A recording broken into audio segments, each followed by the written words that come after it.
I'm Dale Smith for Loony Politics, and Pierre Poilievre has written to the government asking them to pass a new bill that would restrict the ability of the longest ballot committee to do their mischief during by-elections or the general election, because this is now the second time that his riding's been targeted. Now, this is not a partisan targeting. They have targeted Liberal-held ridings and NDP-held ridings in the past. However, this is the second time that Poilievre has had to deal with this particular protest, and they claim to be protesting electoral reform and want a citizens' assembly to draw up a proportional representation system.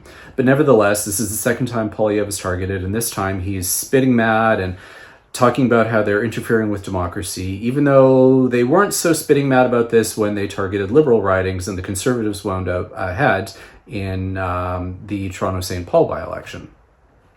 Nevertheless, fixes were proposed during the last Parliament. You might recall there was a bill, C-65, that aimed to make a bunch of changes to the Elections Act, largely to make voting easier for people and give more access. And one of those changes, however, was to move the fixed election date 1 week later, because the date that was currently on the books would have fallen on Diwali, which is an important holiday for Indo-Canadians. The Conservatives, however, decided that the later date was all about the Liberals getting pensions, because that the 1 week later would have been the 6-year mark after a bunch of MPs had won their first seats. But even though actually more of those were Conservatives than they were Liberals.